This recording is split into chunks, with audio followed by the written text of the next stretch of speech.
एक बार फिर आप सभी का गुलिस्तान न्यूज़ में खैर मकदम करते हैं। लद्दाख ऑटोनोमस हिल डेवलपमेंट काउंसिल करगिल का इलेक्शन मुकम्मल हो चुका है। काउंटिंग का नताइज भी सामने आया है और इसके बाद लोगों ने इस बार किसको मैंडेट दिया ये आप सब जानते हैं। इस बार लद्दाख खुद मुख्तार पहाड़ी तरक्याती काउंसिल के वोटिंग जो का टर्नओवर है वो भी काफ़ी बेहतरीन देखने को मिला और इसके बाद ज़्यादातर लोगों ने अपना मैंडेट जो है इस बार चेंज के ऑप्शन के हिसाब से दिया है, क्योंकि ज़्यादातर युवा इस बार के इलेक्शन में उभर के आ गया है।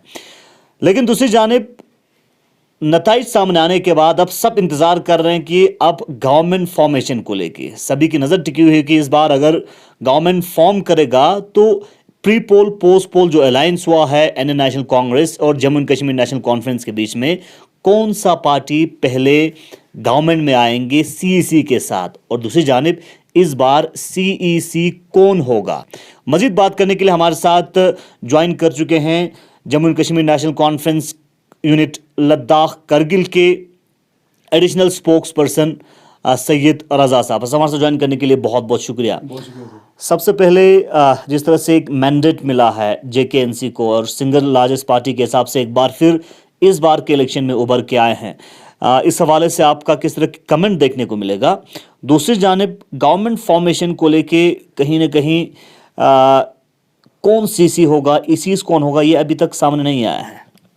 बहुत शुक्रिया एहसास साहब। सबसे पहले तो पूरे करगिल के अवाम को जम्मू कश्मीर नेशनल कॉन्फ्रेंस की तरफ से मैं दिल की अमीर गहराइयों से हाथ जोड़ के शुक्रिया अदा करता हूं कि उन्होंने फिर से एक बार जम्मू कश्मीर नेशनल कॉन्फ्रेंस के ऊपर एतमाद दिखाया और अपने हक़ और हुकूक़ की लड़ाई के लिए हमारे जमात को आगे किया और फिर से एक बार हमें सिंगल लार्जेस्ट पार्टी के तौर पर उभार के जो हिल काउंसिल में काम करने का मौका दिया। मैं पूरे जमात की तरफ से पूरे करगिल के अवाम का अस्तहे दिल शुक्रगुज़ार हूँ।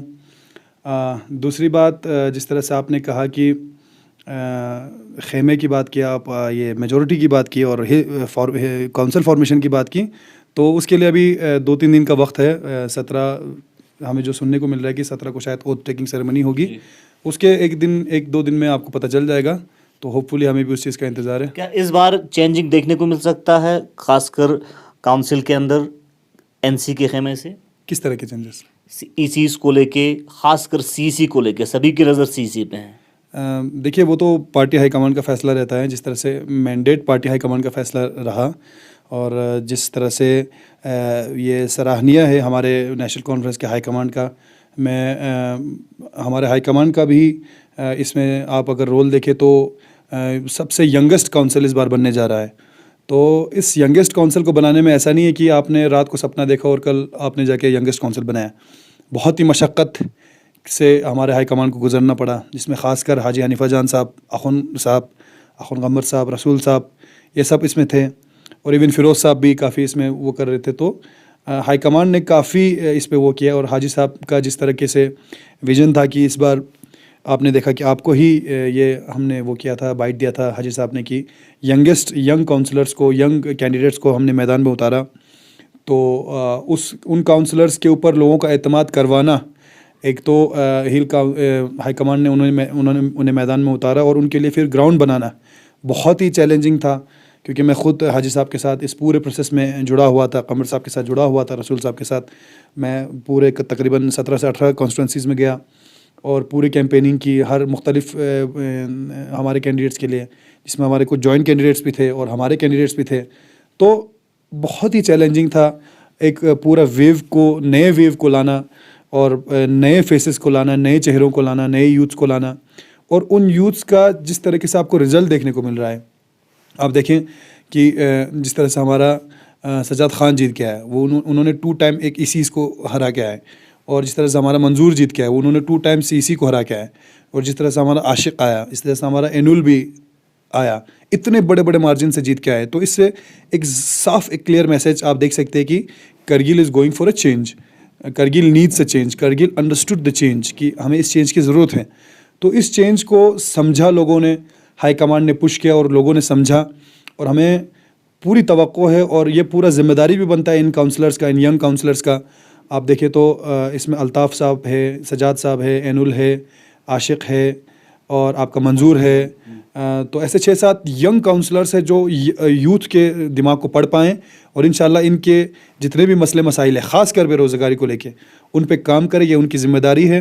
लोगों ने अपना काम कर लिया है, अब इसके बाद इनका काम शुरू होता है। यकीनन इसके बाद कैंडिडेट्स की जिम्मेदारी, चूंकि इस बार जनरली जब लद्दाख ऑटोनोमस हिल डेवलपमेंट काउंसिल की शुरुआत हो रहा था उस वक्त से एक हवा, एक माहौल बन रहा था कि इस बार करगिल के अंदर चेंज देखना चाहता है, यानी एक चेंज का ऑप्शन, और चेंज में खासकर लोगों के मन में ये था कि युवा लोग आगे आना चाहिए। अब यकीनन लोग तवक्को करेंगे जितने भी युवा फेसेस को आगे लाया है, जिनको मैंडेट मिला है पब्लिक का, कि वो पब्लिक का काम करे और एक जनरल पर्सपेक्टिव से करगिल को डेवलपमेंट पेस पे आगे लेके जाए। लेकिन मेरे सवाल को आपने कहीं घुमा के दूसरे मोड पे ले लिया, उसी पे मैं फिर से वापस आता हूँ।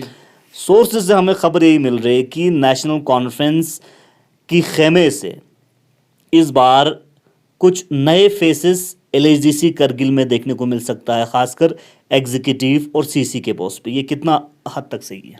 देखिए, उसके लिए तो मैं आपको यही कहूँगा क्योंकि अभी उसका वक्त आया नहीं है, क्योंकि अभी ओथ सेरेमनी भी नहीं पूरी हुई है। और जिस तरह से आपको मालूम है कि अलायंस का ये है, अलायंस के ऊपर अलायंस के तौर पे काउंसिल बनने जा रहा है, तो इसमें तो दोनों हाई कमांड्स का ये है, तो दोनों हाई कमांड्स को बैठ के इस पर सोचना है। तो मैं आपको ऑनेस्टली बताऊं तो मुझे भी अभी तक नहीं मालूम है, और जिस दिन मालूम पड़ेगा तो हमने सुना कि पार्टी के अंदर कई सारे मीटिंग्स हुए हैं, खासकर एनसी के। नहीं, देखिए, जो मीटिंग्स हुए होंगे तो मीटिंग्स ही हुए हैं, फिलहाल कुछ फाइनलाइज नहीं हुआ है। तो जिस दिन फाइनलाइज होंगे तो आपके सामने भी होंगे, हम सब के सामने जिस तरह से इलेक्शन काउंटिंग के रिजल्ट में हमें काउंसलर को लेकर चेंजिंग देखने को मिला, क्या ईसीज और सीसी को लेकर चेंजिंग देखने को मिल सकता है आपके हिसाब से? देखिए, मैं फिर से आपको बताऊंगा कि 17 तारीख को जो हमें सुनने को मिला है ओथ टेकिंग सेरेमनी है, उसके बाद जो फर्स्ट मीटिंग होती है उसी में नॉर्मली डिसाइड होता है कि कौन चीफ एग्जीक्यूटिव काउंसलर बनेगा और किसको ईसीज की पोर्टफोलियोज मिलेंगे। तो उसका हमें भी इंतज़ार है और इंशाल्लाह हमें यकीन है कि बेहतरीन कैंडिडेट्स के साथ जम्मू कश्मीर नेशनल कॉन्फ्रेंस हिल काउंसिल बनेगी। आपके मन में क्या है, क्या चेंज वाला लोग आगे आना चाहिए ईसी और सीसी के लिए, या जो एक्सपीरियंस्ड लोग हैं? देखिए, मुझे जहाँ तक मेरा पर्सनल ओपिनियन है, मुझे ये लगता है कि it should be a kind of a mixed council, कि सिर्फ यूथ भी ना हो और सिर्फ एक्सपीरियंस लोग भी ना हो। एक इस तरह का मिक्सचर हो कि आपका एक्सपीरियंस लोग भी हो और एक एनर्जी के लिए, एक नए आइडियाज़ को लाने के लिए और एक नए जज्बे से काम करने के लिए यूथ को भी मौका दिया जाना चाहिए। और दूसरी जानिब generally Jammu and Kashmir National conference को लेके कहीं ना कहीं लोगों में और कांग्रेस में ये खदशा हो सकता है कि कांग्रेस के साथ पहले भी अलायंस किया है, लेकिन बीच में हमें डिच देखने को मिला है, बीच में जो अलायंस है वो टूटते हुए भी दिखाई दिया है। क्या इस बार वो चीज़ भी कहीं ना कहीं देखने को नहीं मिल सकता? नहीं, इंशाल्लाह इस बार का जो अलायंस है वो पहले के अलायंस से काफ़ी अलग है। इस बार का जो अलायंस है वो ऑलरेडी डिसाइडेड अलायंस है। पहले का जो अलायंस था वो प्री पोल नहीं था, वो ओनली पोस्ट पोल था। वो पोल के बाद ही डिसाइड हुआ था कि हम अलायंस करेंगे। बट देन इस बार का जो अलायंस है वो बहुत ही एक क्लियर विजन के साथ दोनों पार्टीज़ ने ये किया है। और जिस तरह से आप देख सकते हैं कि काफ़ी सीट इसका ये प्रमाण है, एग्जाम्पल है कि बहुत सारे हमारे कैंडिडेट्स को इंडियन नेशनल कांग्रेस ने सपोर्ट किया और बहुत सारे हमने कैंडिडेट्स दिए और इंडियन नेशनल कांग्रेस ने मैंडेट दिया, और बहुत सारे कैंडिडेट्स के इंडियन नेशनल कांग्रेस को जम्मू कश्मीर नेशनल कॉन्फ्रेंस ने सपोर्ट किया। जिस तरह से आपका पशक्यूम है, जिस तरह से आपका सोथ है, जिस तरह से आपका सांकू है, जिस तरह से आपका परकाचिक है, तो ऐसे अलायंस में आप हमें तवक्को है कि वैसा जो पहले का जो अलायंस था वो that was only a post poll alliance and that was an after math, it was an after thought, so it was not an decided factor. लेकिन अब जो अलायंस बनी है वो माशाल्लाह से बहुत ही मजबूत अलायंस बनी है। और जिस तरह से आप देख रहे हैं कि इस अलायंस की चर्चा पूरे हिंदुस्तान में हो रहा है, पूरे मुल्क में हो रहा है। जिस तरह से आपने अभी कल देखा कि सुप्रिया सुले से लेके बड़े बड़े लीडर्स, पी चिदम्बरम साहब ने लेके और पूरे जम्मू कश्मीर में हर जगह इस अलायंस की जिस तरह से खुशियाँ मनाई जा रही है, वो हम पूरे करगिल कौम के लिए एक बहुत ही वेलकमिंग स्टेप है। और जिस तरह से हमने इत्तेहाद करके दिखाया पूरे देश को, हमें आने वाले टाइम में ये तवक्को रखते हैं कि पूरा देश भी इस तरह से इत्तेहाद होकर संविधान के ख़िलाफ़ जो लोग काम कर रहे हैं उन पार्टीज़ को हराए। और दूसरी जानिब एक चीज़ पर्सनली मैं आपसे समझना चाहूँगा, आपका पर्सनल किस तरह के एक्सपीरियंस रहा इस बार के इलेक्शन में? चूँकि बीइंग यूथ और बीइंग यंगेस्ट स्पोक्स पर्सन किसी पार्टी का, इस बार आप इस बार के पॉलिटिकल एक्टिविटीज़ में कीनली एक्टिव रहे, मुख्तलिफ़ जगहों पे एनसी के पार्टी हाईकमान के साथ आप भी नज़र आ रहे थे, और जब आपका मेन जो रैली हो रहा था उस वक्त आपको जो है वहाँ पे उस मंच को संभालने का भी आपको शरफ हासिल हुआ। तो क्या एक्सपीरियंसेस आपने गेन किया? और दूसरी जानिब जिस तरह से युवा कैंडिडेट्स कई सारे आगे आए हैं, तो युवा पार्टी स्ट्रक्चर के अंदर होने की वजह से आने में आसानी हुई, या पार्टी के हाईकमान के मन में पहले से तय था कि कई सारे युवाओं को हम आगे लाएंगे? देखिए, इसके लिए तो मैं पार्टी हाईकमांड को पूरा क्रेडिट देता हूँ इस चीज़ के लिए। हम जैसे यूथ टैलेंट्स को पहचानना और उनको स्पेस देना, आई मीन मुझ में कुछ देखा होगा उन्होंने, ऑब्वियसली उन्होंने मुझे आगे किया होगा, बट देन मुझे स्पेस देना, मुझे इतने बड़े फैसले के ऊपर, इतने बड़े इलेक्शंस में हिस्सा बना के आगे भेजना, इस जिम्मेदारी के साथ पार्टी ने मुझ पे ये किया, यकीन रखा। ख़ास कर हाजी साहब का, हाजी हनीफ़ा जान साहब को मैं अस्तहे दिल शुक्रगुज़ार हूँ कि उन्होंने मुझ जैसे बहुत सारे, जैसे हमारी मीडिया टीम बनी, इसमें मैं हूँ, मुदस्सिर है, नजमुल है और जुल्फ़िकार था, तो हमारी पूरी टीम का जो फॉर्मेशन है वो बेसिकली हाजी साहब और कमर साहब ने किया। तो हमें जो बूस्ट मिला वो हाजी साहब ने दिया। उसके बाद जो हमने किया, हमने पूरा कसर नहीं छोड़ा कोई, पूरा दिन दुगनी रात चुगनी करके हमने पार्टी के लिए काम किया। और इस इलेक्शन में तो मैं आपको बताऊं कि मैं रसूल साहब के साथ, हाजी साहब के साथ तकरीबन 17 से 18 कॉन्स्टिट्यूंसीज़ में मैं गया। द्रास से लेके परकचिक से, द्रास से लेके आपका सोच से लेके हरदास से लेके छानीगोंड से लेके आपका बरसों से लेके मैं मुख्तलिफ़ कॉन्स्टिट्यूंसीज़ में मैं गया। और जिस तरह से लोगों का रुझान मुझे देख रहा था, आप देख सकते हैं कि सोच से हमने मंजूर को खड़ा किया, और जैसे कि सालेस्कुट से हमने सजाद खान को खड़ा किया।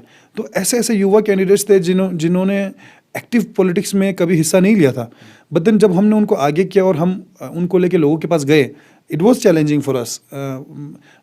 हाजी साहब के लिए, कमर साहब के लिए, रसूल साहब के लिए और हमारे हाई कमांड के लिए बहुत चैलेंजिंग था। लोगों को हमें कन्विंस करना पड़ा कि we need a change, you have to go for a change. और ये पूरा सिस्टम बदल रहा है, और जिस तरह से यूटी एडमिनिस्ट्रेशन आया है, और तो इस यूटी एडमिनिस्ट्रेशन से बैलेंस करके हमारे लोगों के खदशात को आगे रखना, इसके लिए हमें यूथ्स की ज़रूरत है। उस चैलेंज को पार करने में हम कामयाब हुए। और जिस तरह से आपको पता है कि जम्मू कश्मीर नेशनल कॉन्फ्रेंस के अंदर हमारे खेमे में पूरे लोगों के अंदर हमने एक नारा दिया था कि we want development with dignity and identity. That means that we don't want to give you just development, like every other party was saying that हम ये करेंगे, वो करेंगे, बनाएंगे, आपको ये बना के देंगे, रोड बना के देंगे। बट देन जम्मू कश्मीर नेशनल कॉन्फ्रेंस के अंदर से ये आवाज़ उठ रही थी कि हम आपको आपका इज़्ज़त के साथ डेवलपमेंट देंगे, आपको आपके वक़ार का हम इज़्ज़त और एहतराम करते हुए डेवलपमेंट देंगे। अभी हमारे पास जोजिला टनल है, लेकिन उसके वर्कर्स और उसका पूरा हैंडलर्स बाहर के, तो वो हमारे किस काम का। और जिस तरह से यहाँ पे कंपनीज आ रही है, जिस तरह से सारे जॉब्स आउटसोर्स हो रहे हैं, तो वो डेवलपमेंट हमारे किस काम का। हमारे जवानों को, युवाओं को बेरोज़गार रख के डेवलपमेंट कराने का कोई ये नहीं है। जो नैरेटिव नेशनल कॉन्फ्रेंस ने बनाया था, वो नैरेटिव लोगों के ऊपर असर करने में कामयाब हुआ। बेशक कामयाब हुआ, क्योंकि ये नैरेटिव था भी। बिकॉज आप देखिए 2019 के बाद जो हालात यहाँ पे पैदा हुए, जो ब्यूरोक्रेसी का ये यहाँ पे शुरू हुआ, उसमें आप ये देख सकते हैं कि कुछ तो रिक्रूटमेंट्स ऐसे हुए कि उसके नोटिफिकेशंस तक नहीं आते थे जवानों के पास, और वो कुछ ब्यूरोक्रेट्स की मीटिंग्स में ही डिसाइडेड होता था कि कौन कैंडिडेट होगा, without any interview, without any examination. Candidates को ले जाके सेलेक्ट करके आप जो है आगे कर देते थे कि ये हमारा ये है, और वो फिर तनख्वाह खाते थे और वो करते थे। और बहुत टाइम तो ऐसा होता था कि 70% जो उन जॉब्स पे जाते थे वो बाहर के होते थे, वो लद्दाखी होते भी नहीं थे। अभी आप आर्किटेक्ट्स का मसला देखिए, अभी आप डायरेक्टर स्कूल एजुकेशन में जो पोस्ट गए उनके मसला देखिए, उन पर हिल काउंसिल ने भी आवाज़ उठाया, but then there was no response. So उन चैलेंजेस को फेस करने के लिए हमने लोगों को ये समझाया कि हम आपका डेवलपमेंट देंगे, but then with your identity and dignity, कि आपके जवानों के साथ डेवलपमेंट करेंगे। हम लद्दाख में अगर किसी को जॉब मिलेगा, अगर किसी की बात सुनी जाएगी, तो वो सबसे पहले लद्दाखियों की सुनी जाएगी। और ऐसा ही होना चाहिए। आप किसी भी प्रांत में जाएँ, आप चाहे यूपी में जाए, चाहे महाराष्ट्र में जाए, एक ही नारा लगता है, बिकॉज यूपी वालों के लिए, महाराष्ट्र मराठियों के लिए, तो लद्दाख वाई नॉट लद्दाखियों के लिए। जिस तरह से अलायंस बना आईएनसी और जेकेएनसी का, और जनरली जेकेएनसी के खेमे में ज़्यादातर युवा हमें देखने को मिला, और युवा को फुल बैकअप करते हुए आगे, यानी जैसे फॉर एग्जांपल आपकी बात करें, एडिशनल स्पोक्स पर्सन के हिसाब से फुल अथॉरिटी के साथ आप अपने बात रखते थे। उसी तरह से भारतीय जनता पार्टी की बात करें, भारतीय जनता पार्टी में जैसे मीडिया इंचार्ज हसन पाशा साहब हैं, उनको फुल अख्तियार के साथ बैकअप करके आगे आने का मौका देता है। और हम कांग्रेस की बात करें, कांग्रेस में वो चीज़ हमें बहुत कमी देखने को मिली, और इस बार कहीं ना कहीं कुछ युवाओं को आगे करने की कोशिश कर रहे हैं। ये काफ़ी पॉजिटिव साइन है जनरली अबोव पॉलिटिक्स अगर हम देखें तो हमारे करगिल के लिए। मैं आपसे ये समझना चाहूँगा, अलायंस जिस तरह से हुआ, लेकिन कुछ जगहों पे अलायंस कहीं ना कहीं फेल हुआ, जिस बेसिस पे आज भारतीय जनता पार्टी ने अपने सीट को डबल किया, 1 से 2 किया, और जो वोट शेयर था करगिल में 2000 से 10,000 क्रॉस किया। कांग्रेस और एनसी कहीं ना कहीं इसमें अब जिम्मेदार समझते हैं। देखिए, आपका डेमोक्रेसी में, जमहूरियत में सबको हक है इलेक्शंस लड़ने का और अपना बात रखने का, बट देन अल्टीमेटली डिसाइड वही होता है जिसके पास जमहूरियत जाती है, जिसके पास मेजोरिटी जाती है। सॉरी, मुझे पता है आप खंगराल की सीट की बात कर रहे हैं, तो खंगराल की सीट में बेशक हमसे गलती हुई, मतलब गलती अगर आप कहें या कुछ चूक कहें या कुछ मिसअंडरस्टैंडिंग कहें, उसकी वजह से हमारे हाथ से खंगराल का सीट निकल गया। But then it's okay, because जब आप अलायंस चला रहे हो, there are thousands of number of points you have to take under. High commands भी अब मशीन तो है नहीं, अब अलायंस बन गया था, बट देन देर इन सारे कॉन्स्टिट्यूंसीज को संभालते संभालते आपकी ये बोलते कि बाल सफ़ेद हो जाते हैं। तो खंगराल का सीट हमारे हाथ से निकल गया because of some misunderstandings between us. But then जहाँ तक वोट शेयर की आप बात कर रहे हैं मैंने देखा बीजेपी के लोग, मैं अभी कल कुछ और एक और चैनल पे, मैं श्रीनगर में एक डिबेट पे था, तो वहाँ पे उनके स्पोक्स पर्सन भी यही बता रहे थे, और रेगुलरली बीजेपी यही बता रही है कि वोट शेयर बढ़ गया, हमारा वोट शेयर बढ़ गया। पहली बात तो मैं आपको बताऊँ कि जमहूरियत में सत्ता उसके हाथ में जाती है जिसके पास मेजोरिटी होती है, वोट शेयर की बात नहीं होती है। पहली बात, अगर आप वोट शेयर के ऊपर बात करना चाहते हैं तो आज पूरे हिंदुस्तान में एनडीए के खिलाफ, बीजेपी के खिलाफ कितने वोट शेयर है, that has to be taken in account. आप अगर देखें तो hardly 30 to 33%, if I am not wrong, vote share BJP के पास है। That is consolidated, we agree on that, okay. So उसके अलावा 60 to 70% जो वोट्स है वो उसके खिलाफ है, that vote share is against them. तो जो ये हज़ारों में वोट गिना रहे हैं, तो वहाँ तो करोड़ों में वोट इनके खिलाफ है। So that doesn't count in any matter.